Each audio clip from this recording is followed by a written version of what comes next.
भगवान बुद्ध आत्मज्ञान की खोज में तपस्या कर रहे थे। उनके मन में विभिन्न प्रकार के प्रश्न उमड़ रहे थे। उन्हें प्रश्नों का उत्तर चाहिए था, लेकिन अनेक प्रयासों के बाद भी उन्हें सफलता नहीं मिली। वे आत्मज्ञान की प्राप्ति के लिए कठोर तपस्या करने लगे।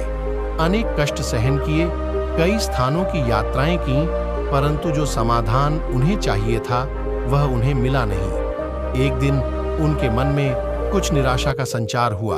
सोचने लगे, धन, माया, मोह और संसार की समस्त वस्तुओं का भी त्याग कर दिया, फिर भी आत्मज्ञान की प्राप्ति नहीं हुई। क्या मैं कभी आत्मज्ञान प्राप्त कर सकूंगा? मुझे आगे क्या करना चाहिए? इसी प्रकार के अनेक प्रश्न बुद्ध के मन में उठ रहे थे। तपस्या में सफलता की कोई किरण दिखाई नहीं दे रही थी और इधर बुद्ध ने प्रयासों में कोई कमी नहीं छोड़ दी थी। वे उदास मन से इन्हीं प्रश्नों पर मंथन कर रहे थे। इसी दौरान उन्हें प्यास लगी। वे अपने आसन से उठे और जल पीने के लिए सरोवर के पास गए। वहां उन्होंने एक अद्भुत दृश्य देखा। एक गिलहरी मुंह में कोई फल लिए सरोवर के पास आई। फल उससे छूटकर सरोवर में गिर गया। गिलहरी ने देखा, फल पानी की गहराई में जा रहा है। गिलहरी ने पानी में छलांग लगी दी। उसने अपना शरीर पानी में भिगोया और बाहर आ गई। बाहर आकर उसने अपने शरीर पर लगा पानी झाड़ दिया और पुनः सरोवर में कूद गई। उसने यह क्रम जारी रखा। बुद्ध उसे देख रहे थे, लेकिन गिलहरी इस बात से अनजान थी।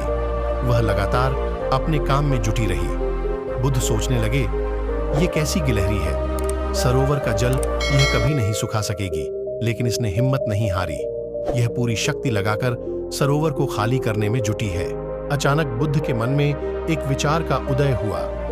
यह तो गिलहरी है, फिर भी अपने लक्ष्य को प्राप्त करने में जुटी है। मैं तो मनुष्य हूं।